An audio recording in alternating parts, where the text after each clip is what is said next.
Malungkot na tinignan nga ni Denise ang kanyang ina na nakatulala nga sa litrato ng yumao niyang ama. Magmula nang pumanaw nga ito, hindi na nga niya muling nakita pa ang saya sa mga mata ng mama niya. Malaking utang ang iniwan nga sa kanila ng namayapang ama. Unti-unting naubos ang naipuntar ng mga magulang nga ni Denise maging ang kumpanya. Napatingin si Denise sa hawak nga niyang sobre na naglalaman ng notice mula sa bangko. Nakasangla rin kasi ang mansyon nila at malapit na nga itong kunin kung hindi lang sila makakabayad. Ayaw nga ni Denise na dagdagan pa ang malungkot na nararamdaman nga ng kanyang ina, kaya mas pinili na nga lamang niyang wag muna nga itong sabihin at gagawa na nga lamang siya ng paraan upang hindi nga mawala sa kanilang mansyon na natitirang alaala nga ng ama niya. Hindi inaasahan ni Denise na malaman na isa si Lucas, ang kanyang ex-boyfriend, sa bagong board member ng dati nga nilang kumpanya. May share pa rin naman sila doon pero maliit at hindi nga kakasya kung kukunin nga niya at ibabayad sa bangko. Si Lucas ang kaysa isang naging boyfriend nga niya pero naghiwalay nga sila noon nang umalis ito papuntang Amerika para mag-aral. Sinipat nga ni Denise ang sarili niya sa salamin. Kailangan nga niyang gawin ang lahat ng paraan para lang hindi mawala sa kanilang mansyon. Buo na nga ang desisyon niyang humingi ng tulong kay Lucas. Kung kinakailangan nga niyang lumuhod dito ay gagawin niya. Ramdam ni Denise ang malakas na kabog ng kanyang dibdib nang itigil nga niya ang sinasakyan sa tapat nga ng malaking ospital kung saan nagtatrabaho nga si Lucas bilang isang doktor. Dire-diretso nga siyang pumasok sa loob at hinanap nga ang front desk upang magtanong. Andito po ba si Doc Altamirano? Nakangiting tanong nga ni Denise. Opo ma'am, nasa 4th floor po ang opisina niya. Tugon nga ng babae kay Denise na ikinatango nga niya. Salamat. Saad nga ni Denise at naglakad na nga lamang patungo sa elevator. Nang mamawis ang palad nga ng kanyang kamay. Pakiramdam niya din sobrang init dahil nga sa kabang nararamdaman. Ilang taon na rin kasi ang lumipas nang uli nga silang magkita ni Lucas. Natanaw ni Denise ang pintuan. Sa dulong bahagi ng palapag, maraming pasyente at nurse din na nakasalubong. Dr. Lucas Altamirano. Basa nga niya sa pangalan ng binata na nakadikit nga sa pintuan. Hindi na malaya ni Denise na kanina pa pala siya nakatayo sa harap ng pintuan hanggang sa bumukas nga ito na halos ikinatalon nga niya. Napahawak nga siya sa sariling dibdib. Miss, may kailangan po ba kayo? Napakurap nga si Denise nang ilang beses bago sumagot. Nasa loob po ba si Doc? Tanong nga ni Denise. Wala pa po si Doc kasalukuyan pa po siyang nasa operating room ngayon. Sekretary niya po ako. At mga 10:30 pa po ang tapos niya. Kung makakapaghintay po kayo, pwede pa rin po kayong maupo dito pero baka po mainip kayo Sambit nga ng lalaki kay Denise. Okay lang, hihintayin ko na lang siya. Salamat Saad nga ni Denise at ngumiti. Sige po maiwan ko na po muna kayo. Ani pa nga ng lalaki bago umalis. Napatingin nga si Denise sa pampisig nga niyang relo at 11:11 na nga. Gutom na nga rin siya dahil hindi siya nag-agahan, ngunit wala pa rin si Lucas. Gusto nga niyang tumayo sa pagkakaupo dahil nangangalay na rin ang peta niya, pero naisip nga niyang dahilan kung bakit siya nandito. Bakit ba napakatagal ng lalaki yun?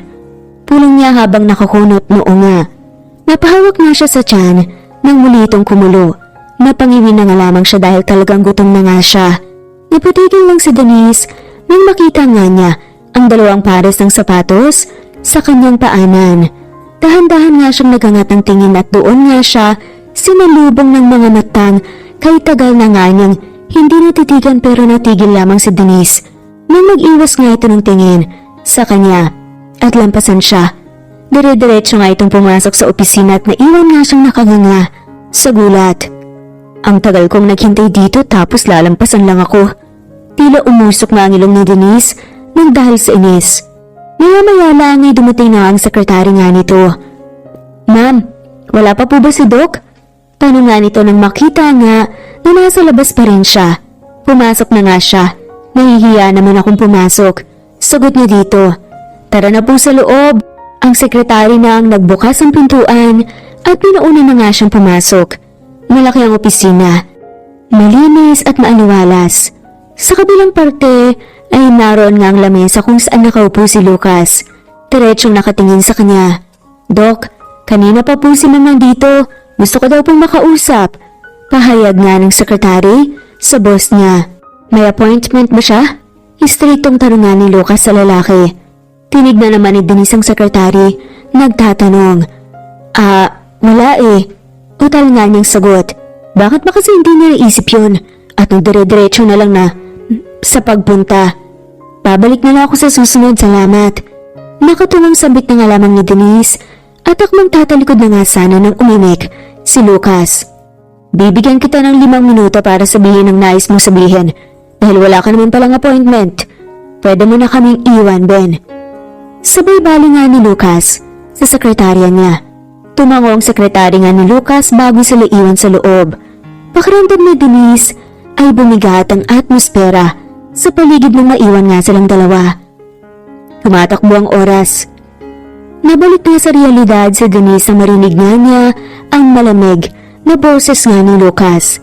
Nilakad ni Denise ang pagitan nga nilang dalawa hanggang sa makarating nga siya sa harap nga nito. Lakas loob nga siyang nagsalita. "Gusto ko sanang humingi ng tulong sa'yo." Diretsyong saad nga ni Denise. "Alam kong isa ka na sa bagong board member sa kumpanya namin. At kung kinakailangan kong ibenta sa'yo ang share namin, gagawin ko. Tulungan mo lang kami ni Mama. Importante sa amin ang mansyon dahil naroon ang alaala ni Papa. At malapit na yung kunin sa amin. Kung hindi kami nakakabayad, alam ko rin hindi sapat ang share na meron kami pero pagtatrabahuan ko yun. At babayaran kita." Puno ng pagsusumamang sambit nga ni Denise sa binata na nakatingin nga lamang sa kanya. Wala kasing ibang alam na malalapitan nga si Denise at hindi rin sapat ang sweldo niya bilang isang accountant para mabayaran kaagad ang bangko. "Sige." Napangat nga si Denise ng tingin dito. Dahil nga sa gulat, dahil nga mabilis nga itong napapayag. Pero sa isang kondisyon, be the surrogate mother of my child. Ang sayang naramdaman ni Denise ay biglang binawi nga nang sabihin nga ni Lucas ang kapalit ng pagpayag nga niya. "Teka, nahihibang ka na ba?" Tanong nga ni Denise. Bigla siyang naasar. "Ano naman ang kahibang-hibang sa sinabi ko?" Inosenteng sagot nga ni Lucas. "Sa dami-rami ng hihilingin mong kapalit, bakit yun ba?" Naiinis na saad nga ni Denise sa binata. "Bakit? Ano bang mali sa gusto kong maging ina ka ng mga anak ko?" Tuluyang umawang nga ang bibig ni Denise sa sinabi nga ng lalaki kasunod nga nun ay ang pagkalam ng sikmura nga niya at pagtunog nga nito na alam niyang narinig nga ni Lucas. "Hindi ka pa kumakain." "Hindi yun tanong." Lumuso nga si Denise. "Oo, at dahil yun sa'yo. Dahil ang tagal-tagal mo, nagutom ako kakahintay." Angas pa nga nasambit nga ni Denise. May kinangiti na nga lamang ni Lucas. "Ano nga nangitingin mo dyan?"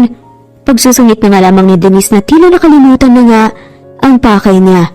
"Kumain ka muna." Sambit nga nito sa pagitan nga ng pagngiti. "Alis nga ako. Hindi ko tatanggapin yung kondisyon mo. Nahihibang ka na." Tumayo na nga si Denise bago naglakad habang nakarating nga siya sa tapat ng pintuan. "Pag-isipan mo ang alok ko, Denise." Napatigil nga si Denise sa paglabas nga dahil ngayon na nga lamang ulit niya narinig mula kay Lucas ang pangalan niya. 3 araw na nga ang lumipas nang magpunta nga si Denise sa opisina ni Lucas at ganun pa rin ang desisyon niya. Ayaw niyang maging surrogate mother nga nito. Bakit? Wala ba itong planong mag-asawa para yun ang magbuntis? Sa isip-isip niya, bakit ako? Napailing-iling nga si Denise bago bumangon sa kama at magayos dahil may pasok pa nga siya ngayon sa trabaho. Nagulat nga siya ng madatnan nga na sa sala habang hawak nga isang papel at may tumutulong ngang luha sa kanyang mata. "Kailan mo balak sabihin sa akin na mawawala na ang mansyon natin. Umiiyak nga na tanong nga ng mama ni Denise. Ma, nalungkot nga, natugon nga ni Denise sa mama niya. Unti-unti nang nawawala ang lahat sa atin, anak. Ultimo itong mansyon na natitirang alaala ng papa mo, mawawala na rin sa atin. Naluluha pa nga ng sambit nito. Ma, huwag ka na pong umiyak at mag-overthink. Hindi ko po sinasabi sa iyo dahil gumagawa pa po ako ng paraan. Hindi po ito mawawala sa atin, don't worry. Pag-aalo na nga lamang ni Denise sa ina. Habang nasa trabaho, hindi nga makapag-focus nga si Denise dahil naiisip nga niyang ina. Ayaw niyang mas lumungkot nga ito at masaktan. Hindi akalain ni Denise, mamuli nga siyang babalik sa ospital upang sabihin nga ang desisyon kay Lucas. 3 beses nga siyang kumatok sa opisina nito bago nga niya marinig ang tugon nga nito mula sa loob. Come in, dinig nga ni Denise. Kaya dahan-dahan nga niyang pinihit ang saradura ng pintuan. Naroon pa rin sa harap ng kanyang mesa si Lucas. Nakasuot pa nga ito ng lab coat. Denise, tila hindi nga nito inaasahan ang pagdating niya. Pumapayag na ako. Handa na akong maging ina ng anak mo. Lakas loob na sambit nga ni Denise sa binatang kaharap. Kailan ba gagawin? Dagdag nga ni Denise. Sigurado ka? Paninigurado nga ni Lucas. Sa kanya, tumango si Denise. Oo, maikling tugon na nga lamang nito kay Lucas kahit ang totoo, labag sa kalooban niya.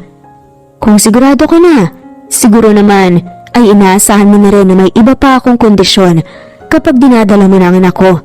Tumayo si Lucas sa pagkakaupo nga tapos ay lumapit nga sa kanya. Maupo ka muna para makapag-usap tayo ng maayos. Iginiya nga siya nito sa sofa. Ano ba ang gusto mo na mangyari? Tanong pa nga ni Denise nga dito. Kapag buntis ka na, kinakailangan sa poder ko ikaw tumira hanggang sa makapanganak ka. Gusto kong siguraduhin ng seguridad ng anak ko. At isa pa, oras na manganak ka ay nasa akin ang lahat ng karapatan sa bata kahit pa ikaw ang ina niya. Pumapayag ka ba? Mahabang nitanya pa nga ni Lucas. Nawala sa isip ni Denise na anak niya rin ang ipagbubuntis niya if ever. Ang tanong, kaya niya ba talagang ibigay ang anak niya? Magagawa ba niyang iwan lang ito kay Lucas? Pero importante sa kanyang kondisyon ng ina niya. Dahan-dahan nga siyang tumango. Pumapayag ako. Buo na nga ang desisyon na sambit nga ni Denise. Kung ganoon, ipapagawa ko ang kontrata para mapirmahan nating dalawa. Kailangan din nating magsagawa ng test para malaman kung maayos ang kalagayan mo at kakayanin mo magbuntis. Tahimik na nakinig lang si Denise sa mga sinasabi ni Lucas sa kanya. Susundin na lang kita sa inyo. Sambit pa nga nito. Alam ni Lucas kung saan nga sila nakatira dahil madalas din ito doon noong sila pa nga. Nagising si Denise dahil nga sa katok na at tawag na ng mama niya sa labas nga ng kanyang silid. Denise, may bisita ka! Dinig nga niyang ani nga nito. Wala siyang pasok ngayon sa trabaho kaya medyo tinanghali na nga siya ng gising. Sino naman kaya ang bibisita sa akin ng ganitong oras? Tanong nga ni Denise sa sariling isipan. Kunutang noo nga ni Denise habang bumababa ng hagdan. Malayo pa lang kasi natatanaw na nga niya ang lalaking nakaupo sa sofa ng kanilang sala. Kilalang kilala niya ito. Andito na pala si Denise, iho. Nakangiting sambit naman ng mama niya nang makita nga siya. Nilingon naman siya ni Lucas. Maiwan ko na muna kayong dalawa habang naghahanda ako ng almusal. Dito ka na kumain, Lucas, iho. Nakangiti pa rin paalam nga ng mama nga ni Denise. Napadalaw ka? Tahang tanong nga ni Denise kay Lucas at naupo na nga lamang sa harap nito. Diba ang sabi ko ay susunduin kita? Tugon nga nito at doon na nga lamang bumalik kay Denise na may kasunduan nga pala sila. Denise, Lucas, kumain na muna kayo. Agahan natin to. Magsasalita na nga sana si Denise nang marinig na nilang boses ng ina. Kumain na muna kayo. Aya nga ni Denise sa binata at nauna na ngang tumayo. Habang kumakain ay hindi nga ni Denise inaasahan na magtatanong ang ina niya tungkol sa kanila ni Lucas. Kayo na ba ulit ng anak ko, Lucas? Masayang tanong pa nga ng mama niya. Noon pa man ay botong-boto na nga ang mga magulang niya sa relasyon nga nilang dalawa. Na, opo, Pinutol nga ni Lucas ang sasabihin nga sana ni Denise.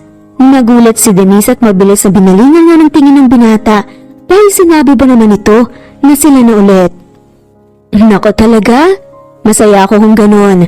Alam mo bang nalungkot talaga ako iho nang malaman kong naghiwalay kayo ni Denise?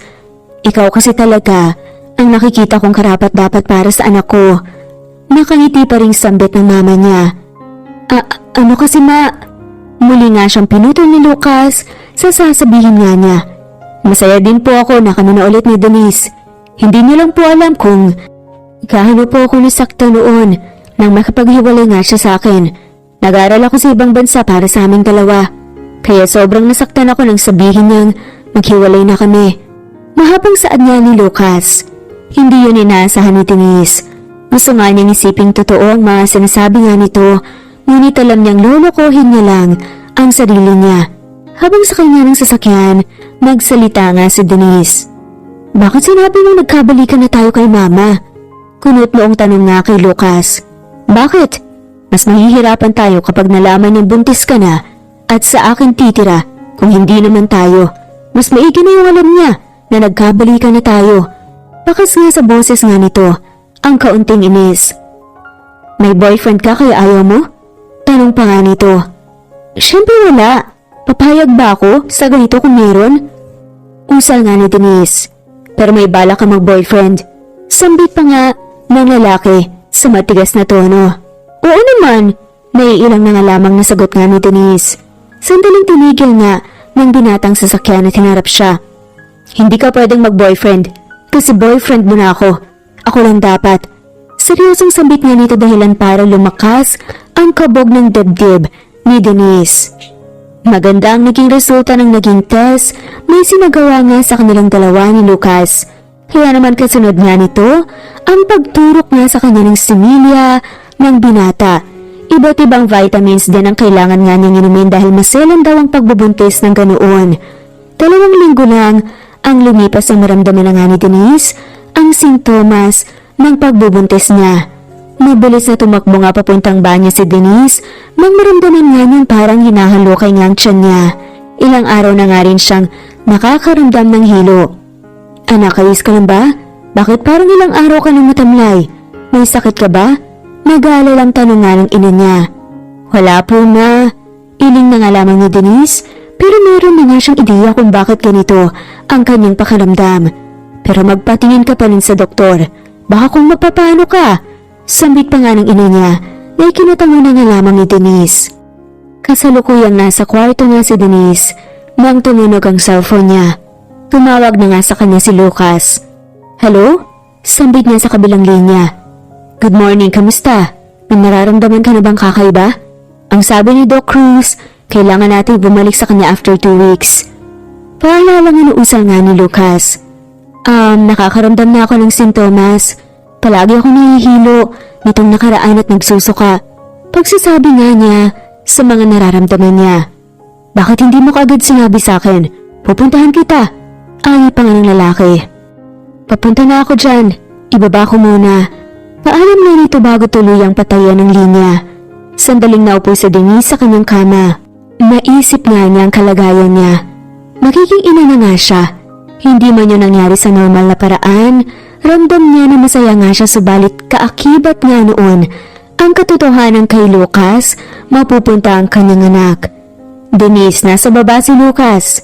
Natigil nga siya sa pag-iisip nang marinig nga niya ang boses ng ina. Sige ma, baba na po ako. Aniya at tumayo.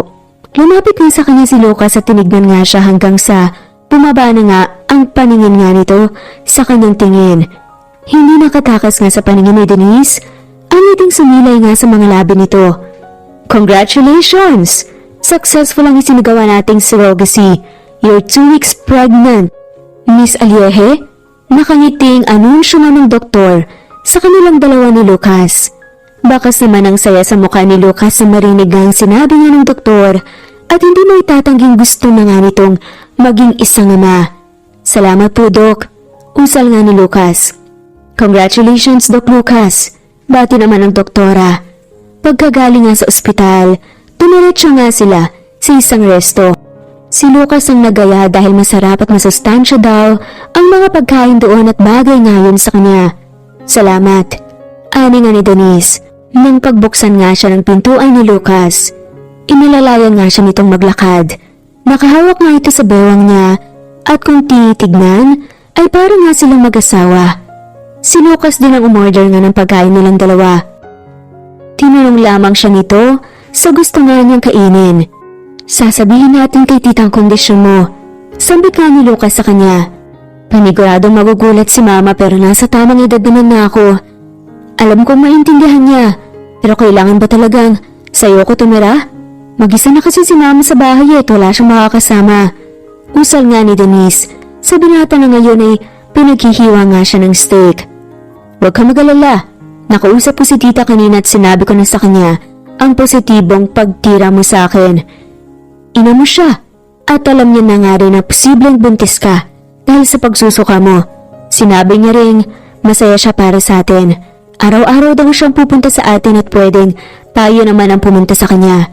Ikukuha ko rin siya ng kasama kaya hindi ka dapat magalala. Nagulat nga si Denise sa ipinagtapat nga ni Lucas. Ibig sabihin ay nakausap na nga nito ang ina niya na ganoong kadali. Kumain ka na. Ngiti nga ni Lucas sa kanya at inilapit niya sa kanyang mga hiniwa nga nitong steak. Nadatnan nga nila ang mama niyang nasa kusina at napakarami nga nitong niluto. Anong meron ma? Takang tanong nga ni Denise. Ano ka ba anak? Nagluto ako kasi madadagdagan na tayo. Magkakaapon na ako hindi ba? Nakaliting tanong pa nga nito at tila excited pa nga talaga. Nilungan nga ni Denise si Lucas na nakatingin nga rin sa kanya. Yes po ma. Sorry po. Nakatunga at kinakabahan na sambit nga ni Denise sa ina. Hindi mo kailangan mag-sorry anak. Masaya nga ako para sa iyo eh. Kung nabubuhay ang papa mo, tiyak na masaya din yun para sa iyo. Nasa tamang edad ka na at kilala namin si Lucas. Alam ko nga alagaan ka niya at ang magiging anak niyo, kaya wala akong dapat ipag-alala. Nakangiting pahayag pa nga ng ina ni Denise. Hindi mapigilang maiyak ni Denise. Bukod sa dahilang masaya nga siya dahil tanggap nga ito ng ina niya, ay nasasaktan siya para sa ina dahil nagsinungaling nga siya dito. Paano kaya kung malaman ng mama niya ang totoo? Kumain ulit kayo dahil masasarap to. May dessert din akong ginawa, bigyan mo ang nobya mo Denise. Ani pa nga ng ina niya. Mabuti na lang at hindi ganun karami ang kinain nila sa resto kaya makakakain pa nga siya. Ngayon ang araw ng paglipat nga ni Denise sa bahay ni Lucas.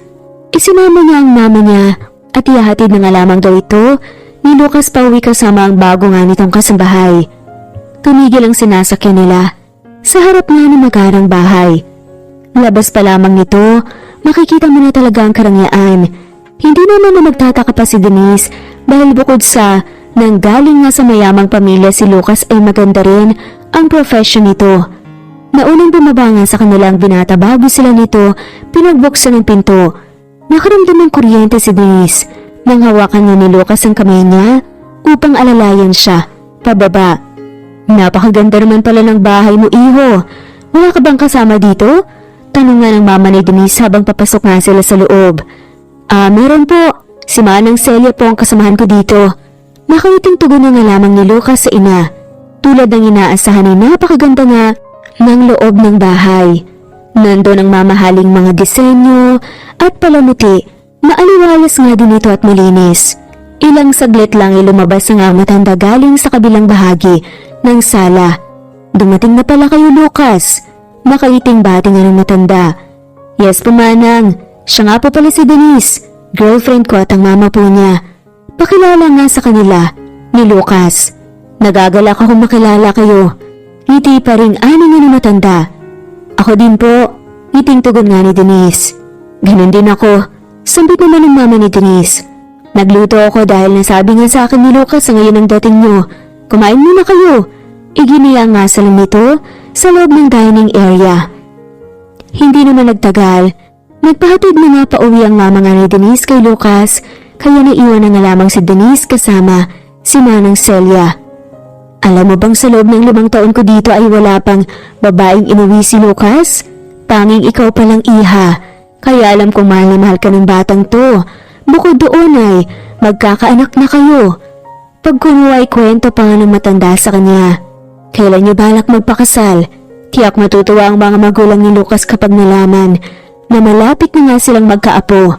Dugtong pa nga nito. Hindi pa po namin napag-usapan ang tungkol sa kasal eh. Aniya na lamang. Kung sa bagay mas maiging pagtuunan niyo na nga lamang muna ang pagbubuntis mo. Iting sabit nga nito kay Denise. Kasalukuyang nakaupo si Denise sa kama sa loob nga ng silid ni Lucas. Doon kasi nito dinala ang mga gamit niya. Napatingin siya sa pintuan na bumukas nga ito at pumasok doon si Lucas. May dala itong isang basong gatas at ipinatong nga yun sa lamesa. Uminom ka muna ng gatas. Makabubuti ito para sa iyo. Ani nga ng lalaki. Dito ba ako matutulog? Wala ka bang ibang silid na pwede kong tulugan? Anong pa nga ni Denise? Nilingon naman siya ni Lucas. Under renovation pa kasi ang ibang kwarto kaya ito lang ang available pero kung hindi ka komportable, sa sopa ko mahihiga. Sambit nga ni Lucas. Nakaramdam naman si Denise nang hiya at awa nga kung sakaling sa sofa nga siya natutulog. Okay lang. Malaki naman tong kami kaya kasya tayo. At saka ako na lang tong nakikitira. Ako pang magre-reklamo? Ani nga ni Denise. May karapatan kang makialam. Isipin mo na lahat na sa akin ay sa'yo din. Inumin mo na tong gatas. May ibibigay din ako sa'yo. Kinuha nga muli ni Lucas ang gatas at tinabot nga sa kanya. Sandali itong tumalikod at may envelope na kinuha sa ibaba nga ng kanyang mesa. Matapos nga niyang uminom ay ipinatong nga niyang baso sa bed table. Kumunot ang noon ni Denise habang nakatingin sa envelope na hawak nga ni Lucas. Ano yan? Tanong nga niya. Buksan mo. Tugon nga nito kaya ganun nga ang ginawa niya. Bumungad nga sa kanya ang titulo ng kanilang mansyon. Mga papeles na pinagbayaran nga sa bangko. Katunayan na hindi na nga ito makukuha pa sa kanila. Muli niyang binuklat ang papeles at tumambad nga sa kanya ang mga shares ni Lucas na ngayon sa kanya na nakapangalan. Teka, bakit mo pinibigay sa akin ng shares mo, Lucas? Ang sa mansyon lang ang ipinakiusap ko sa iyo, saad nga ni Denise. Sa'yo naman talaga yan eh, kaya binalik ko lang. Matulog ka na para makapagpahinga ka na. At isa pa, masyadong mabigat yung naging kondisyon ko. Dapat lang mabigat din ang kapalit. Lumapit niya sa kanya si Lucas at inayos nga nito ang unan, may higaan nga nila. Kaya sobrang lapit tuloy ng mukha niya sa babae ngayon. Napaiwas na nga lamang si Denise dahil kakaibang naramdaman niya. Amoy na amoy pa naman ito ang pabango na kinaaadikan niya dati kay Lucas nung sila pa. Sa isip-isip niya, hindi pa pala siya nagpalit ng pabango. Maglilinis lang ako, mahihiga na rin, mauna ka na matulog. Ngunit niya ito tapos ay pumasok nga sa banyo. Muling napatitig nga si Denise sa papel na hawak nga niya. Napatanong na nga lamang siya sa sarili. Ito na ba ang kabayaran sa pagbubuntis niya? Bigla siyang napahawak sa kanyang tiyan. Pakiramdam niya ay ang sama niya dahil magawa niyang ipagpalit sa pera ang sarili niyang magiging anak. Hindi niya makuhang maging masaya kapag naisip nga niya yun.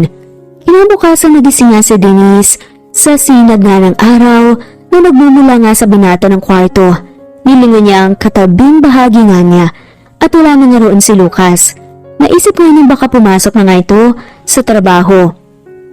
Pinag-resign na rin siya ng binata sa trabaho niya, kaya wala nga siyang ibang gagawin kundi ang tumira kasama nga ito. Matapos magayos ng sarili, bumaba na nga siya at laking gulat nga niya nang madatnan doon si Lucas. Naka-apron pa nga ang lalaki. Nakasabit nga ito sa makisig nga niyang katawan. Maskulado pero nagluluto. Napangiti na nga lamang siya. Gising ka na pala. Kain na tayo, pinag-day off ko si Manang Celia. Kaya ako nagluto ngayon. Sambit nga ng binata sa kanya. Ipinaghila pa nga siyang ito ng upuan at binigyan nga ng pinggan. Nagsalin din ito ng gatas at inilagay nga sa harap niya. Ramdam na ramdam nga ni Denise ang paghahasikaso nga ni Lucas sa kanya. Maraming salamat. Ani na nga lamang ni Denise. Wala ka bang pasok ngayon? Tanong pa nga ni Denise kay Lucas. Magpapalit muna ako dahil gusto kitang samahan. Pupunta rin tayo sa mansyon kasi gusto kang makita ni na mama. Usal nga ni Lucas. Sigurado ka ba? Hindi naman totoo ang relasyong meron tayo ngayon. At anong sasabihin natin sa kanila? Ani nga ni Denise, dahil yun ang totoo. Kilala na nga niya ang mga magulang ni Lucas, dahil pinakilala na nga siya nito nung sila pa, pero iba kasi ang sitwasyon nila ngayon. Ikaw ang ina ng magiging anak ko, kaya dapat lang na isama kita doon at gusto ko nilang makilala. Ani pa nga ni Lucas. Hindi nga namalayo ni Denise na kanina pa nga magkahawak ang kamay nila ni Lucas. Oh my God, Denise iha, namiss kita. Ang tagal mo hindi dumalaw dito, hindi ko nga alam kung anong nangyari sa inyong dalawa nitong si Lucas, pero masaya ako at maayos na kayo. Ngiti-ngiti pa nga, napahayag nga ng ginang. Namiss ko rin po kayo, tita. Ano na nga lamang ni Denise?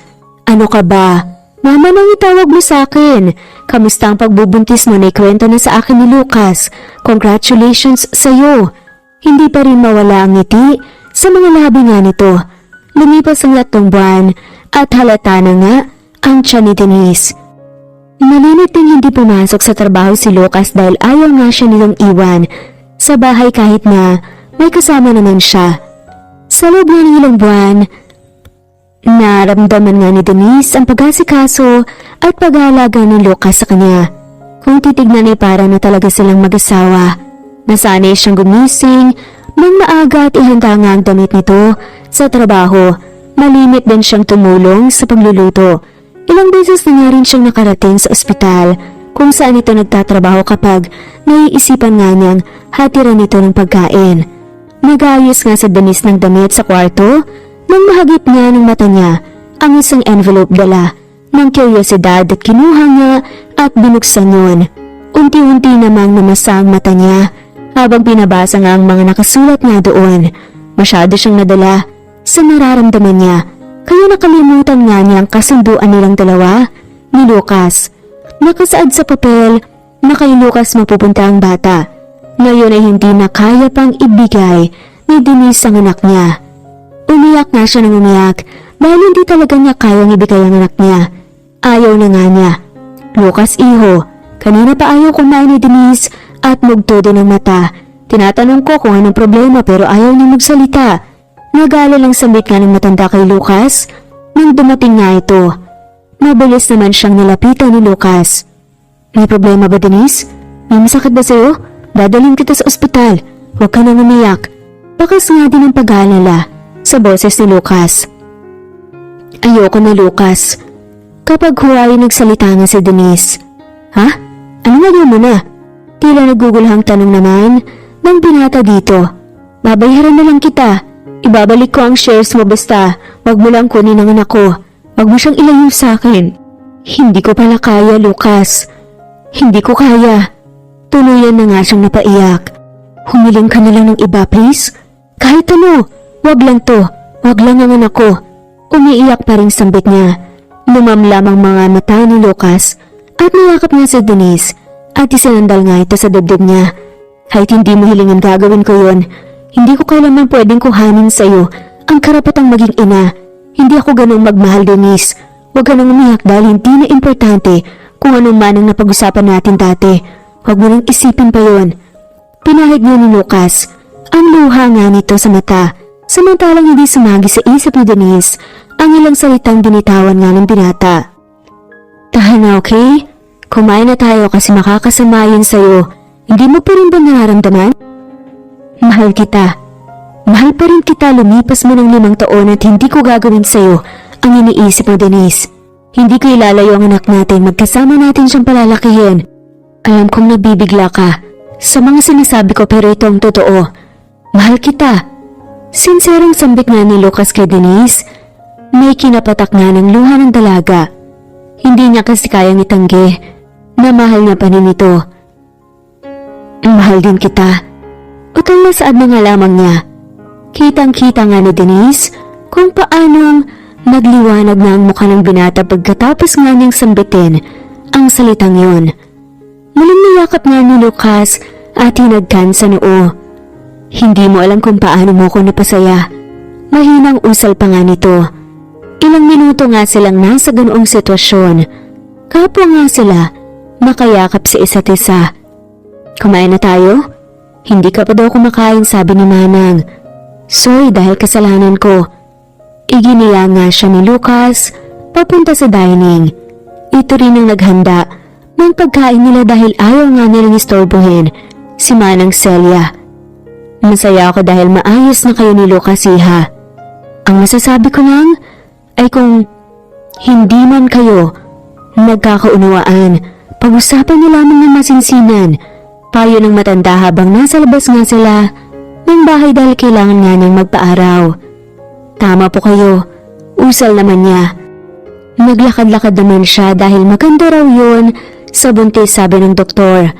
Maaga rin pumasok nga sa trabaho si Lucas kasi may schedule nga ito ng operation ngayon. May bisita din ang mama niya na pinasundo pa nga ni Lucas sa driver nila. Isang linggo na nga rin nang huli nga niya itong makita.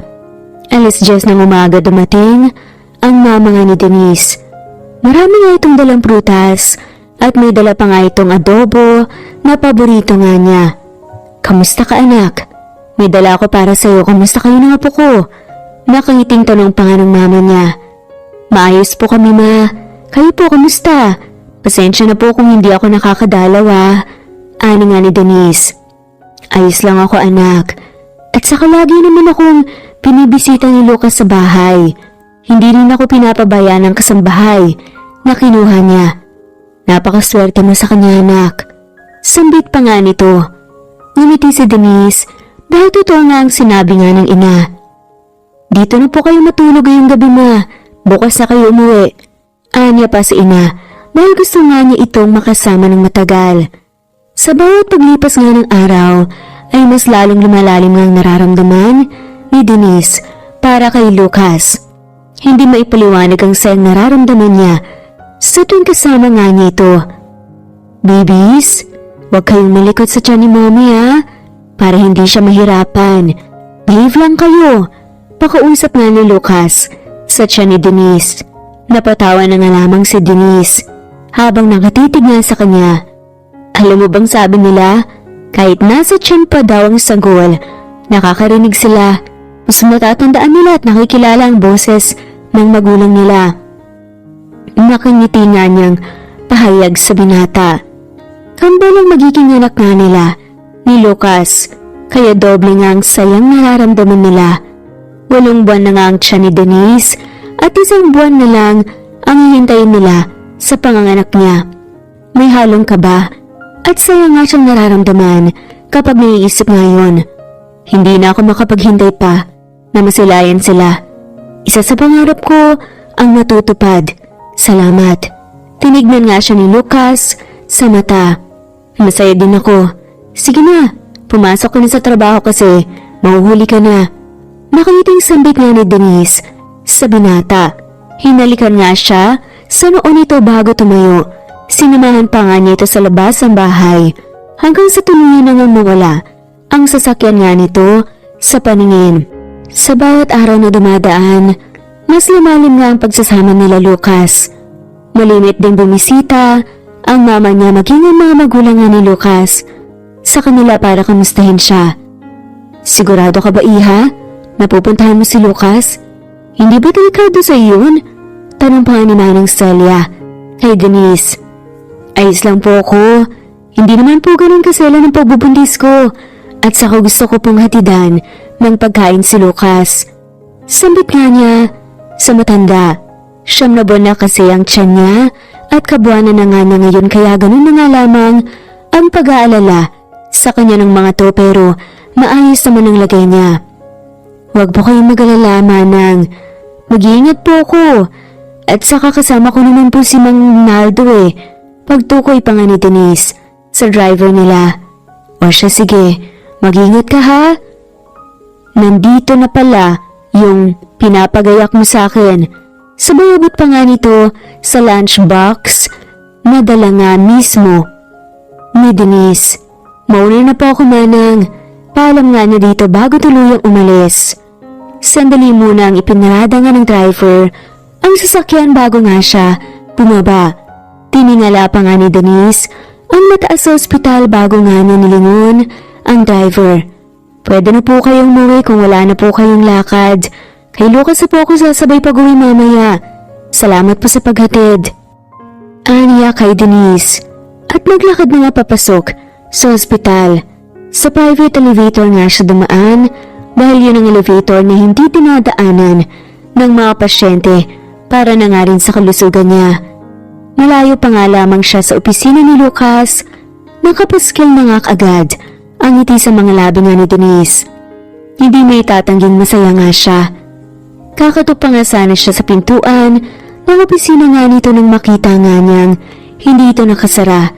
May konting kiwang nga ang pintuan. Nalimutan sigurong isara ani nga ni Denise sa sariling isipan. Dahan-dahan nga niyang binuksan ang pinto at napatigil nga siya sa pagpasok nga nang marinig niya ang upuan nga sa loob. Unti-unting kumabog ang dibdib niya nang marinig niya si Lucas. Anong plano mo? Tinig na ng isang lalaki. Ganun pa rin naman. Wala namang nagbago eh. Akin pa rin ng bata. Tinig nga ni Denise. Natugon nga ni Lucas. Paano ang ina? Mas lalong bumilis nga ang pagtibok ng puso ni Denise. Hindi siya kasama sa plano ko. 5 salita pero halos madurog nga si Denise sa marinig niya. Unti-unting humigpit nga ang hawak niya sa siradura nga ng pintuan. Magunahang pumatak ang luha sa mga mata niya. At dali-dali ngang lumabas nang walang ingay sa opisina. Napahawak na nga lamang siya sa bibig upang pigilan nga ang sariling umagulgol. Binitawan niya ang dala ng pagkain sa upuan at mabilis na naglakad. Hindi niya kayang tanggapin ang lahat ng narinig niya. Umasa nga siyang totoo ang lahat ng pinapakita nga nito sa kanya ngunit nagkamali siya. Tanging anak lang niya ang kailangan nga ni Lucas at hindi siya. Napahawak nga si Denise sa sariling tiyan. Hindi siya papayag ni ilayo nga ni Lucas ang anak niya sa kanya bago nga niya magawa ay siya nang lalayo. Pinilit nga ni Denise lumakad hanggang sa makalabas siya. Tuloy-tuloy pa rin ang luha nga sa mga mata niya. Sa huling pagkakataon nilingon nga niya ang ospital kung nasan nga ang lalaking mahal niya. Gulat na gulat nga ni Denise nang makita nga siya nito, lalo na nang makitang umiiyak nga siya. Denise? Ano nangyari sa'yo anak? Bakit ka umiiyak? Alala pa nga ang ina ni Denise sa kanya kaya may bilis nga siyang nilapitan. Ma, umalis na po tayo. Hindi ko ibibigay ang anak ko. Akin lang ang anak ko. Naluluha pa nga na saad nga nito, kaya kumunot naman ang noo ng ina niya. Ano bang ibig sabihin mo anak? Nag-away ba kayo ni Lucas? Tanong pa nga nito. Ma, sorry po. Hindi po totoo ang relasyon namin. Suwaga silang po ang dahilan kung bakit buntis ako. Kapalit nun ay babayaran niya ang utang natin sa bangko at para hindi makuha ang mansyon. At ngayon kukunin niya ang anak ko. Ma, hindi ko po kaya. Ayoko po. Umiiyak nga na pagmamakaawa nga niya sa ina. Bakit mo ginawa yun, Denise? Hindi makapaniwalang tanong nga ng ina niya. Dahil ayoko pong mawala ang mansyon natin.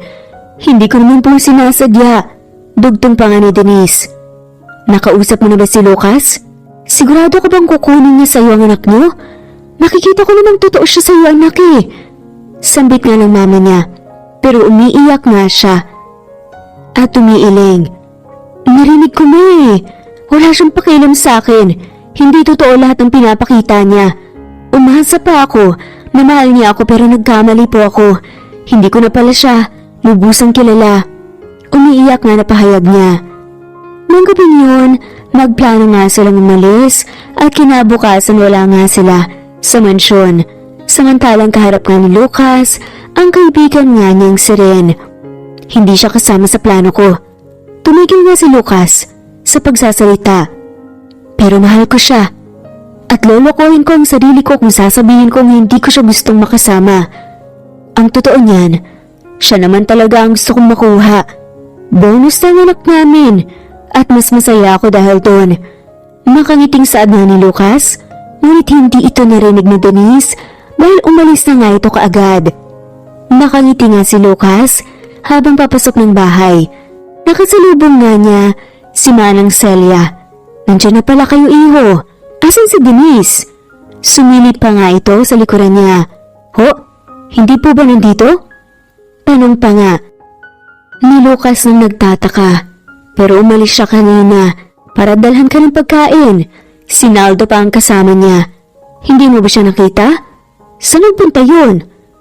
Alalang sambit pa nga ng matanda. Halos libutin nga ni Lucas ang buong Maynila sa kakahanap nga kay Denise. May nakapagsabi sa kanyang nakita raw itong papasok sa opisina niya. Ngayon ay may ideya na nga siya kung bakit nawawala ito. Posibleng narinig nga nito ang usapan nila ni Ren pero hindi nito narinig lahat. Nangihinang bagsak niya ang balikat nga ni Lucas nang madatnan nga ang mansyon nila Denise at wala ng tao dito. Wala nang magina niya. 3 taon na nga ang lumipas pero parang kahapon lang naganap ang lahat kay Lucas. Hindi na nga niya nakita pa si Denise kahit anong hanap nga niya dito. Hindi na rin bumalik pa ang mga ito sa dati nga nilang bahay. Ilang buwan nga siyang hindi nakapagtrabaho sa kakahanap nga na sa mag-ina niya. Pakiramdam niya ay nawala nga ang kalahati ng pagkatao niya. Ma, kamusta kaya sila? Kailan ko kaya sila makikita? Malungkot na tanong pa nga ni Lucas sa kanyang ina. Huwag kang mag-alala, anak. Alam kong darating ang araw na makikita mo sila. Makakasama mo din ang mga anak mo. Pag-alungan ng ina sa kanya. 3 taon ang lumipas mula nga ng manirahan sa probinsya ng Quezon sila Denise. Aaminin nga niyang nahirapan nga sila sa unang buwan nga nila sa probinsya.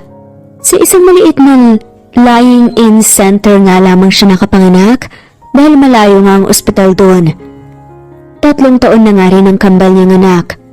Ang anak niya na nakakapagpawala nga ng pagod niya at lungkot na nararamdaman, pero sa kabila ng lumipas ng mga taon, hindi pa rin nawawala sa isip niya si Lucas. May pagkakataon pa rin namimiss nga nito kahit ganoon na nga ang nangyari. Anak, napaliguan ko na ang kambal. Isasama ko ba sila rito? Tanong nga ng mama nga niya. Mula nang namirahan nga sila sa probinsya nga, namuhay nga sila ng simple. Nagtayo siya ng isang maliit na restaurant gamit ang kanyang ipon. Sige po ma, konti lang naman po ang tao ngayon. Sambit nga ni Denise. Masaya si Denise sa simpleng buhay nga nila. Mayroon nga siyang 2 katulong sa restaurant nila at sapat na nga rin ang kita nga niya para tustusan ang pangangailangan nga nilang mag-ina. Mama! Dinig nga niyang sigaw nga ng isa sa mga kambal. Baby ko, ang bango-bango talaga ng kambal ko. Niyakap at hinilikan nga nito sa pisngi. Kambal na babae nga ang anak nila. Ni Lucas, may galit man siya sa lalaki, sinunod pa nga rin niya ang pangalan dito. Lucy at Lian nga ang pangalan ng kambal. Kamukhang kamukha rin ito ng ama nito at walang nakuha sa kanya. Mama, kain! Ani nga ng anak niyang si Lian, mas mataba kumpara nga sa kambal nga niyang si Lucy. Ikaw, Lian, kakain ka ba anak? Tanong pa nga niya sa isang niyang kambal, pero umiling ito. Malimit nga itong magkasakit ng baby pa nga kaya ganun na nga lamang lagi ang kaba ni Denise. Okay, sige, titimplahan ka na lang ni mama ng gatas. Ipinaghanda nga niya ito ng pagkain. 3 taon pa lang ang kambal niya pero matatalino ang mga to. Laking pasasalamat na nga lamang niya na hindi pa nga ito naghahanap nga ng ama dahil hindi niya alam kung anong sasabihin niya. Araw ng linggo ngayon kaya sarado nga ang restaurant nila Denise. Nagdesisyon nga siyang ipasyal ang kambal sa bayan at ibili nga ito ng bagong damit at mga laruan. Habang nasa playground nga sila, ay may isang pamilya nga doon. Kumpleto at masaya. Malungkot nga yung tinignan ni Denise sa kabinalingan nga ng tingin. Ang anak na busy nga sa paglalaro. Gustuhin niya mang bigyan ng kumpletong pamilya. Ang mga anak niya ay hindi nga niya magawa dahil posibleng ilayo nga ni Lucas ang anak nila sa kanya. Ma, kayo na po munang bahala sa kambala. Papasok po muna ako sa restaurant. Paalam na ni Denise sa ina. Sige anak, mag-iingat ka. Tugon nga ng ina. Napatigil nga sa pag-aayos ng mga gamit sa restaurant si Denise nang mag-ring ang telepono niya. Hello ma, napatawag kayo. Sambit niya nang sagutin ang tawag. Anak, umuwi ka na muna. Inaapoy ng lagnat si Lucy. Saad nga ng ina niya, kaya agad na umahon nga ang kaba sa dibdib ni Denise at mabilis na kinuha nga ang gamit niya. Lizelle, kayo na munang bahala dito, kailangan ko umuwi. Inaapoy daw ng lagnat si Lucy eh. Paalam nga niya sa kasamahan. Sige ate, kami na po magsasara mamaya. Tugon naman ito. Lakad at takbo nga ang ginawa nga ni Denise nang makababa nga siya ng tricycle hanggang sa makarating nga sila. Nadat na niya ang anak niyang nakahiga sa kama kaya agad nga nitong nilapitan at inaapoy na nga ito ng lagnat. Mama, sakit po si Lucy. Inosenteng tanong ng isa sa mga kambal na nakaupo nga sa tabi ng kahambal niya. Opo anak, may sakit ang kambal mo. Malungkot naman ang tugon niya. Ma, dalhin po natin sa ospital si Lucy, baka po kumapana siya eh. Sobrang init po niya. Sambit pa nga nito. Maigi pa nga anak. Sige, tatawag lang ako ni tricycle ha. Mabilis nga na inasakaso nga ni Denise. Ito nang makarating nga sila sa Magsaysay Hospital. Tinignan agad ito ng doktor at kinuhanan nga ng dugo para alamin kung may iba pa nga itong sakit. Karga-karga nga ni Denise ang isa nga niyang anak habang naghihintay nga sila ng resulta. Nakatulog na nga rin ito sa balikat niya. Ilang saglit lang ay bumukas na nga ang pintuan sa wakas at pumasok na nga doon ang doktor. Dok, ano pong resulta? Ano pong dahilan ng mataas na lagnat ng anak ko? At hanggang ngayon, hindi pa rin po bumababa. Tanong nga ni Denise. Base sa result, ay na-dengue ang anak mo, Mrs. At kailangan siyang salinan ng dugo sa lalong madaling panahon dahil bumaba ng blood platelets niya. Pahayag nga ng doktor. Ako, Dok. Ako po ang mama niya. Ako na pong magsasali ng dugo sa anak ko. Sambit pa nga ni Denise. Sige po, Mrs. Pero kailangan pa nating i-test kung match ang blood type niyo. Sambit nga ng doktor na ikinatango na nga lamang ni Denise. Naupo siya at naawang tinignan nga ang anak na natutulog. Inihiga nga niya rin muna sa sofa si Lian. Ilang beses nga rin nagdasal si Denise na sana mag-match nga sila ng anak niya dahil hindi nga niya alam kung anong gagawin niya. Kung hindi, anak, bibili muna ako ng mga kain sa baba. Tumango na nga lamang si Denise sa ina niya. Hindi niya na malaya na may luha nga na pumatak sa mga mata niya habang nakatingin nga sa kambal na natutulog. Hindi niya ata kakayanin na may mangyaring masama sa isa sa mga kambal. I'm sorry, Mrs. pero hindi po nag-match ang blood type niyo ng anak niyo. Father side po ang ka-blood type niya. Nasaan po ba ang tatay niya? Tanungan ng doktor sa kanya. Nang lulumo nga ito na bumalik sa pagkakaupo. Ilang taon nga niyang pinilit ilayo ang mga anak niya pero wala na ata itong lusot ngayon. Para sa anak niya kailangan nga niyang magsakripisyo. Ngayon ang araw na ililipat nga si Lucy sa ospital sa Manila. Hihilingin na nga lamang niya na sana makamatch nga ito para hindi na nga niya kailangang lumapit pa kay Lucas. Ma, natatakot po ako magtakpo ang landas sa amin ni Lucas. Paano kung kunin niya ang mga anak ko? Usal pa nga ni Denise si ina. Hindi natin mapipigilan ang bagay na yun, Denise. Anak niya din ang kambal at may karapatan siya dito. Bakit hindi mo siya subukang kausapin? Saad nga ng ina niya. Pero ma, hindi po ko handang makaharap siya. Sagot nga niya dito. Ang mama niya ang nagayak ng mga dadalhin nga nila sa Maynila. Mabuti na nga lamang at may ipon nga siya. Kaya naman may gagastusin nga sila. Iniwan na nga rin muna niya ang restaurant sa pangangalaga nga ng mga empleyado niya dahil may tiwala naman siya sa mga to. Bumaba na nga ang lagnat ang anak niyang si Lucy pero kailangan pa nga rin itong salina ng dugo dahil mahina pa rin ang katawan nito at natatakot nga silang mas lumala pa ang sakit nito kung hindi nga masasalina ng dugo. Naawa din kasi si Denise sa anak dahil nga napakabata pa nga nito para makaranas ng sakit. Hapon na nga nang makarating nga sila sa Manila. Sa isang private room nga sila umuuko pa dahil nga sa kambal. Mas kailangan nga nito ng space. Ma, lalabas po muna ako para bumili ng mga gagamitin ni Lucy. Paalam nga niya si ina. O sige anak, ako nang bahala sa kambal. Usal nga ng ina niya pero nakita nga nang tumayo nga si Lian at humawak nga sa binti niya. Sama ma! Nakangusong sambit nga nito na nakatingala nga sa kanya. Ngumiti na nga lamang si Denise at binuhat nga ang anak. Isasama ko na po si Lian. Ani nga ni Denise at naglakad na nga palabas. Lumabas nga sila ng ospital at namamangha ang anak niya sa mataas na gusali na nakikita nga nito. Pabalik na nga sana siya sa loob nga nang may mahagip nga ang mata niya pero agad din itong nawala.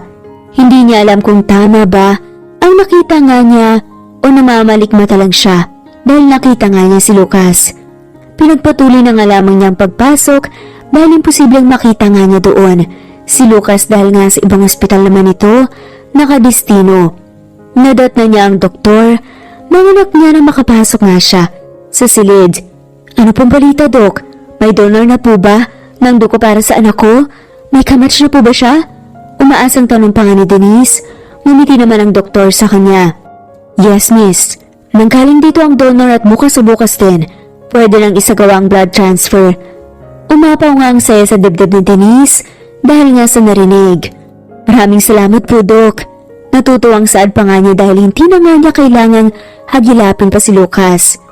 Nilapitan niya ang anak na nakaupo nga sa kama. Hinandaan niya ng pagkain ng kambal. Kinabukasan ay maaga nga siyang nagising. Nilinisan nga at binihisan nga niya ang mga anak. Pagkatapos ay sarili naman niya ang inayos niya. Alas 10 daw ang punta dito ng blood donor ni Lucy anak. Pahayag nga ng ina niya. Laking pasasalamat ko po talaga ma na may nakuhang kamatch ng anak ko. May awa po talaga ang Diyos. Nakangiting sambit pa nga niya. Lumabas muna ang mama ni Denise upang bumili nga ng gatas at makakain nga nila. Sumama din dito ang anak niyang si Lian kaya sila lang dalawa ang naiwan nga sa loob. Bumukas ang pintuan at pumasok nga doon ang dalawang nurse. Magsisimula na po ang blood transfer ma'am. Pahayag nga ng mga to. Nilapitan nga nito ang anak niya at inayos. May mga dala rin itong gamit. Nakatingin siya sa anak niya, nakasalukuyang pinapanood niya ang ginagawa ng nurse sa kanya. Nakangusong tumingin sa kanya ang bata na ikinangiti na nga lamang ni Denise. Okay lang yan anak, nandito si mama. Ngiting sambit niya. Kinapangan ni Denise ang bulsa niya nang mag-ring nga ang cellphone niya. Nagtataka nga niyang sinagot ang tawag ng mama niya.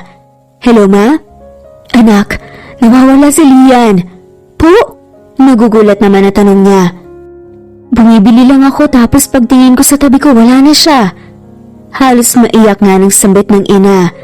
Nurse, pwede po bang pabantayan mo ng anak ko? Kailangan ko lang pong hanapin ang kakambal niya. Kinakabahang sambit naman ni Denise. Tumango naman ang nurse. Bago umalis nilapitan nga niya ang anak na si Lucy at hinalikan sa noo. Alis mo na ang mama ha? Hahanapin ko lang ang kakambal mo. Saglit lang ako. Paalam nga niya. Inosente namang tumango ang bata sa kanya. Naabutan nga nito sa baba. Ang ina nga niya na umiiyak. Huwag ka nang umiyak na. Hahanapin natin si Lian. Ani nga ni Denise. Dito po ako magtatanong tapos doon po kayo. Sagot pa nga nito. Nilibot nga nila ang buong lobby ng ospital ngunit hindi nga nila nakita ang bata. Ang kabang nararamdaman nga ni Denise ay mas tumindi. Samantalang papasok na nga sana si Lucas sa ospital na makita nga nito ang isang batang lalaking tila nawawala dahil paiyak na nga ito. Agad nga niyang nilapitan at hula nga niya ay nasa edad 3 lang ang bata. Hindi alam ni Lucas pero habang nakatingin siya sa bata ay may naaalala nga siya. Parang pamilyar ang bata sa kanya. Nasaan ang mga magulang mo? Bakit ka umiiyak? Nawawala ka ba? Tanong nga niya. Umiyak lang ito ng umiyak kaya binuhat nga nito para tumahan. Tahan na. Hanapin natin ang mama mo. Pagpatahan nga niya sa bata.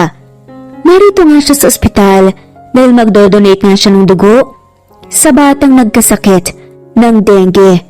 Kapag bata kasi ang usapan ay magaan nga ang loob niya Kaya naman, nang marinig niya niyang kasamang doktor na nag-uusap tungkol doon ay nagpresenta kaagad si Lucas.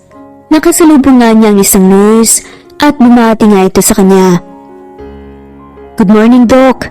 Bati nga nito sabay bali niya sa batang karga niya. "Doc, yung bata nakita niyo po ba siya?" "Oo, nakita ko siya sa lobby umiiyak. Kilala mo ba ang mga magulang niya?" Tanong nga niya dito. "Kakambal po siya ng pasyenteng sasalina ng dugo. Kanina pa po siya, hinahanap ng mama niya eh. Alalang-alala na nga po sila, mabuti na nga lamang po at nakita niyo." Pahayag pa nga ng nurse. "Ganun ba? Sige, samahan mo ko sa kanila." Ani nga ni Lucas. Habang naglalakad nga, ramdam nga ni Lucas ang kabog sa kanyang dibdib na hindi nga niya may paliwanag.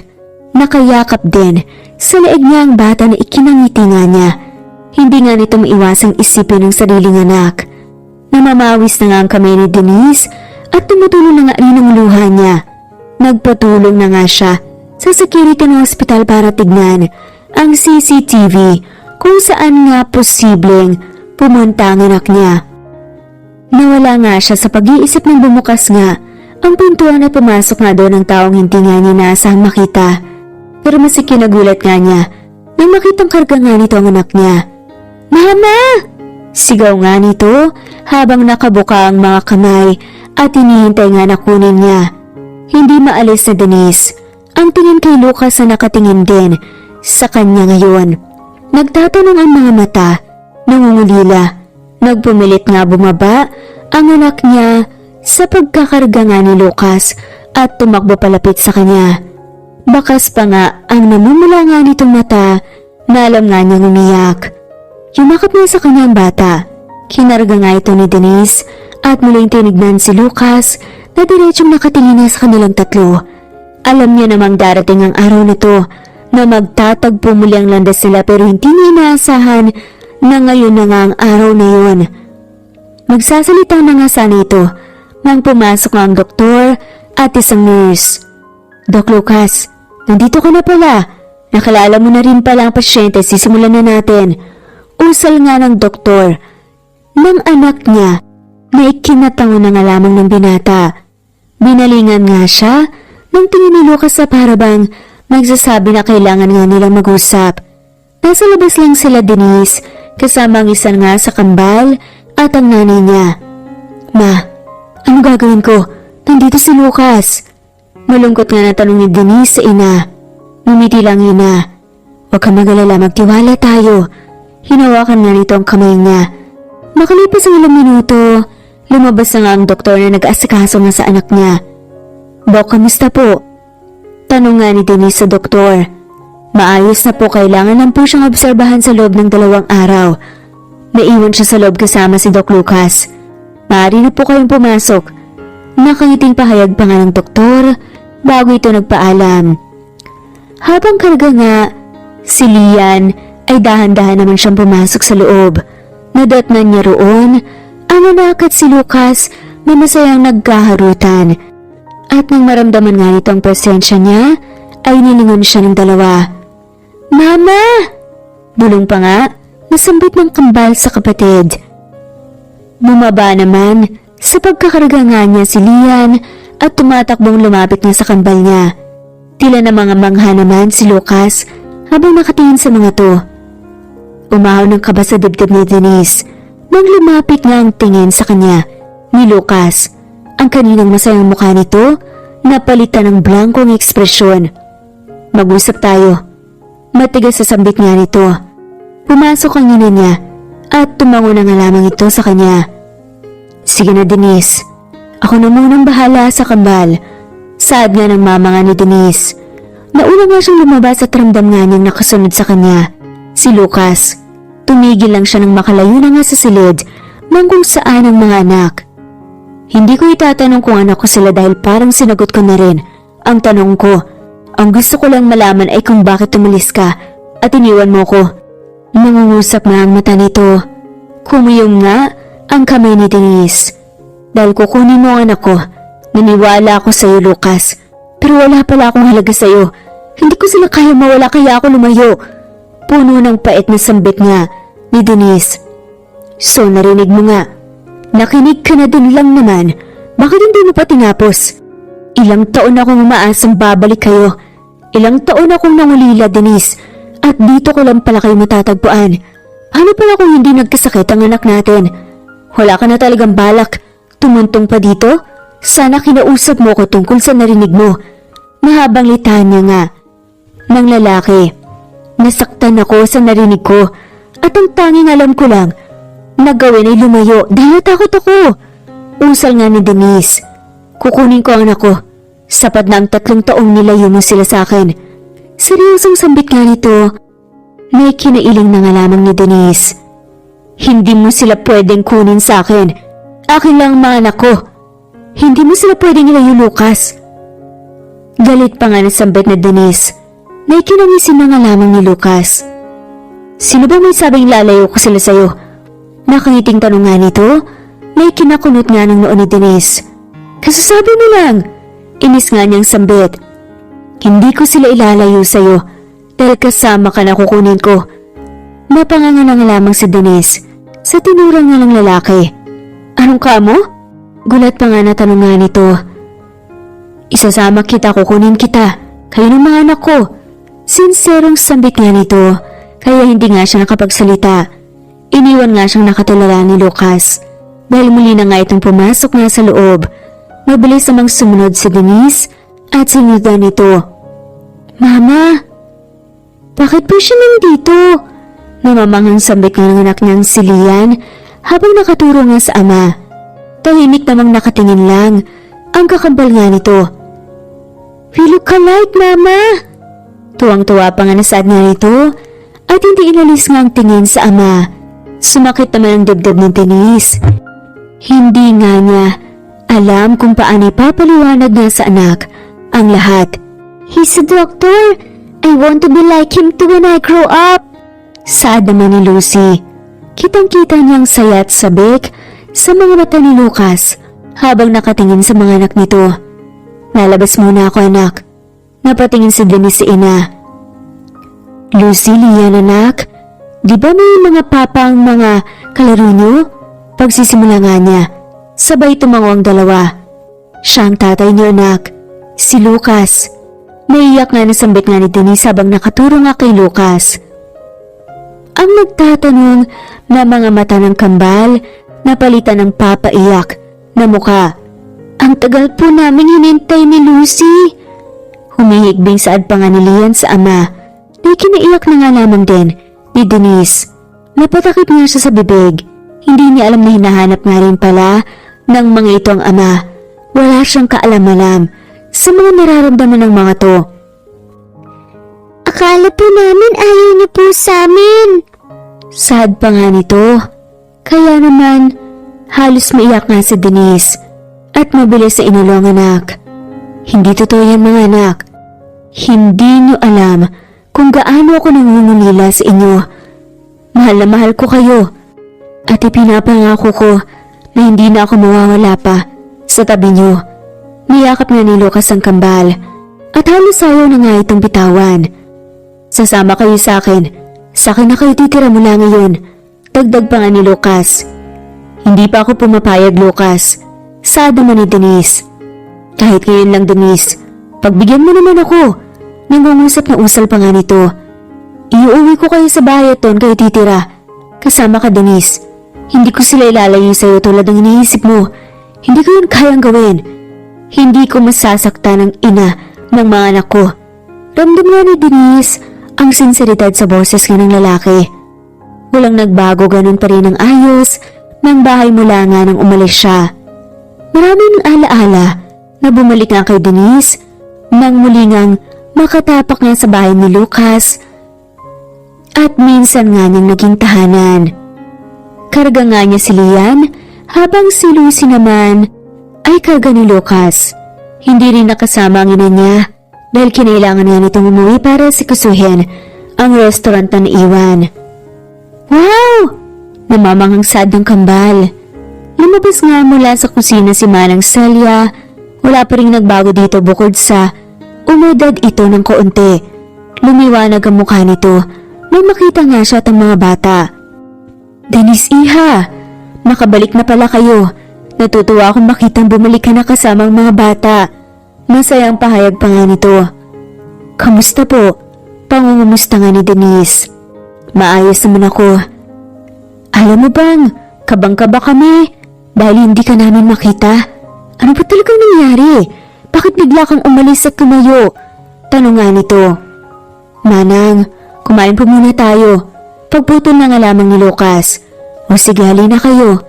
Iginaya nga sila sa dining area. Lahat ng nakahain ay paborito nga ng kambal, maging ang paborito ng adobo nga ni Denise, nakahain na rin. Si Lucas ang nagpahanda ng lahat ng to. Paborito nga daw to, pati ang mga bata. Nakangiting usal pa nga ng matanda. Si Lucas ang nagasikaso nga sa kambal. Pinaghimay pa nga niya ng ulam at sinubuan. Masigla namang kumain ng mga anak nila na masasaya. Namamangha si Denise habang nakatingin niya sa kwartong punong-puno ng laruan. May 2 crib pa sa loob, mga damit at kung ano-ano pang gamit pambata. Ipinagawa ko to dahil nagbabaka sakali akong babalik ka. Buwan-buwan akong bumibili ng mga gamit, mga laruan para sa mga anak natin. Sabay silang pumasok sa loob at meron nga doong isang malaking kama. Tila may humaplos naman sa puso ng babae. Dahil nga sa sinabi nga ni Lucas, napatingin siya sa mga anak na mahimbing na natutulog sa kanilang pagkakakarga. Dahan-dahan nga niyang inihiga doon ang anak at ganun din ang ginawa ni Lucas. Hinubadan nga niya itong sapatos, kinuhang pamalit at binihisan nga ng dahan-dahan. Malaki ang kama at kakasya nga ang isang buong pamilya. Magbibihis lang ako. Pakitignan na lang muna mga bata. Ani at pumasok na nga sa banyo. Natutunan nga niya si Lucas na nakaupo nga sa tabi ng kambal habang pinagmamasa ng mga to. Pwede ka na rin magpahinga, salamat. Usal nga ni Denise nang makalapit nga siya dito. Tumayo ito at nagpaalam pero wala pang 1 oras ang nakalipas nang may kumatok nga sa kwarto at pumasok nga doon si Lucas. Nakabihis na nga ito ng pantulog. Pwede ba akong makitulog dito? Gusto ko sanang makatabi ang kambal. Promise, wala akong gagawing masama. Nagtaas pa nga ito ng 2 kamay. Wala naman akong gagawing masama. Doon ka sa kabilang tabi at ako dito sa kabila.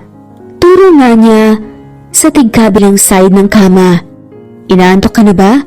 Bigla'y tanong nga sa kanya nito. Hindi pa ako makatulog eh. Tugon na nga lamang ni Denise habang inaayos nga ang higa ng kambal. Bakit ka umalis? Gusto kong malaman. Ano bang narinig mo? Muling bumalik nga sa alaala ni Denise ang salitang binitawan nga ni Lucas. Nawala nga siyang plano na kasama nga si Denise. Eksaktong salitang yon ang binitawan niya. Bakas nga ang sakit at pait sa boses nga ni Denise habang binibitawan ng mga salitang yon. Hindi ka kasama sa plano ko. Noon, pero hindi ko kayang itanggi na mahal pa rin kita at bukod sa anak ay gusto rin kitang makuha. Yun ang sinabi ko, yun ang kasunod ng sinabi ko. Puno ng sinserong sambit naman ni Lucas. Ang totoo niyan, kaya kong magkaanak sa kahit na sinong babae nang walang kapalit, nang walang kahit na anong kondisyon, pero ikaw lang ang gusto kong maging ina ng mga anak ko. Ikaw lang gusto kong makasama habang buhay. Na kahit walang kasiguraduhan, napapayag ka, sinubukan ko pa rin. Gusto kong bumalik noong nakipag-iwalay ka sa akin. Gusto kong iwanan ang pag-aaral ko para bumalik sa'yo. At makiusap na wag mo na akong hiwalayan, pero naisip kong mas lalo lang gugulo ang lahat. Kaya mas pinili kong ipagpatuloy ang nasimulan ko para kapag bumalik ako, may kaya akong ipagmalaki sa'yo. Doktor na ako ngayon dahil sa'yo. Bumalik ako para sa'yo. Malamlam ang mga matang sambit nga ni Lucas sa kanya habang titig na sa mga mata niya. Naramdaman nga ni Denise ang kamay ni Lucas nitong nakahawak nga sa mga kamay niya. Huwag mo na sana ulit akong iwan. Huwag mo na akong iwan. Puno ng pagsusumamong sambit nga nito. Hindi na kami aalis, patawad. Aniya. Niyakap nga siya ni Lucas at naramdaman nga ni Denise ang mainit na likidong pumatak na sa balikat niya. Patunay na umiiyak nga sa kanya ang lalaki. Mahal kita.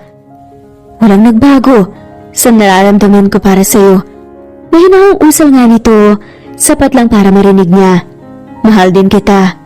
Sa wakas na sambit nga ni Denise, ang damdaming matagal na nga niyang pilit may binabaon sa limot. Hindi niya namalayang nakatulog na pala siya. Nagising na nga lamang siya kinabukasan na mag-isa nga sa kama. Nasa hagdan pa nga lamang si Denise, naririnig nga niya ang tawanan na nagmumula nga sa kusina. Naamoy niya rin ang mabangong aroma ng niluluto nga nito. Sumigaw nga ang dalawang bata ng mama nang makita siya at nag-good morning pa nga. Good morning babies ko. Nilapitan nga niyang mga to. Good morning.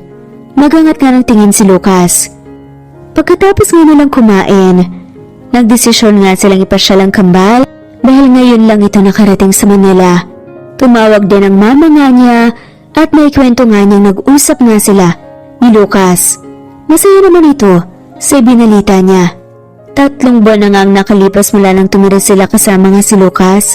Walang pagsidla ng sayang nararamdaman ni Denise sa tuwing makikitang masaya nga ang mga anak niya sa piling ng ama nila. Maging siya ganun din naman ang nararamdaman. Mag-isa nga siyang naiwan sa bahay dahil nauna na nga ang mag-ama niyang pumunta nga sa resort kung saan sila nagbabakasyon. May kinailangan daw kasing asikasuhin kaya mas pinili nga niyang paunahin ang mga ito. Gabi na nga nang makarating nga siya doon. Namunot naman ang noo ni Denise na makita nga ang lugar kung saan nga siya itinuro ng staff. Madilim nga kasi ang parte na yun. Kaya paano naroon nga si Lucas at ang mga anak niya? Sigurado ba kayong dito? Tanong pa nga niya sa staff. Tumango lamang ang mga to. Opo ma'am, diretsuhin niya lang po yan sa dulo po niyan, yun na po. Maiwan ko na po kayo. May sasabihin pa nga sana si Denise, ngunit naglakad na nga papalayo ang staff. Muli niyang binalingan ang madilim na parte. Nang daraanan nga niya, nagsimulang humakbang si Denise at namangha siya sa nakita. Unti-unting nagliwanag nga ang daang. Tinatapakan niya, dinala siya ng mga paa niya sa dulong bahagi noon. Mas lalo nga siyang namangha nang biglang napalibutan nga nang kumikinang ng mga ilaw ang paligid niya. Kasabay nun ay ang pagtugtog nga ng malamyos na musika. Natanaw niya ang lalaking naglalakad nga palapit sa kanya. May dala-dala nga itong isang bugkos nga ng bulaklak. Ang lalaking nagpapatibok ng puso niya. Mama! Narinig nga niya ang boses ng anak na naroon din kasama nga ang mama niya at ang mga magulang nga ni Lucas. Hindi niya namalaya na nakalapit na pala sa kanya si Lucas. Nakangiti nga nitong inabot nga sa kanya ang bulaklak. Ang ganda-ganda mo. Hindi ako magsasawang tingnan ka. Nakangiti pang ang sabit nito. Napatingala si Denise sa kalangitan ng magliwanag ngayon. Napatakip nga siya sa bibig habang binabasang salitang makaukit nga ngayon sa madilim na langit. Will you marry me? Basa nga niya. Naluluha nga niyang nilingon si Lucas na nakaluhod nga ngayon sa harap niya habang may hawak na singsing. Will you marry me? Please be my half. Denise, naiyak na tanong nga nito. Tumango naman si Denise. Yes, masayang sagot pa nga nito at naiiyak na nga rin at tinanggap ang singsing sa kamay niya. Thank you, mahal. Hindi kita bibiguin. Mahal na mahal ko kayo ng mga anak natin. Usal pa nga ni Lucas at hinalikan nga siya. May kinahiyaw na nga lamang ng mga taong nandoon. Bukod kasi sa pamilya nila ay may ilang guests ang nakapanood sa proposal nga ni Lucas. Lumipas ang maraming taon, mas lumalim ang pagmamahalan sa pagitan ni na Lucas at Denise. Mas lalo nga makikinasal na nga sila. Ang kambal nilang anak ang isa sa naging pundasyon ng kanilang relasyon at sa hindi nga nila kinakalimutang pag-usapan ng masinsinan ng lahat ng problemang dumarating sa kanila. Hindi nga kagaya ng nakaraan. Ang komunikasyon kasi ang isa sa pinakamalakas na sandata upang magkaroon ng matatag na relasyon ang isang mag-asawa o pamilya. Masaya at kontento nga si Lucas. Sa pamilyang meron siya at wala na nga siyang nais panghilingin. At dito na nga po nagtatapos ang kwentong pagmamahalan ni na Lucas at Denise. Maraming salamat po at i-comment lamang po kung gusto niyo magpa-shoutout. Muli, ito ang Jay's Amazing Stories. Thanks for listening at shoutout po sa mga sumusunod.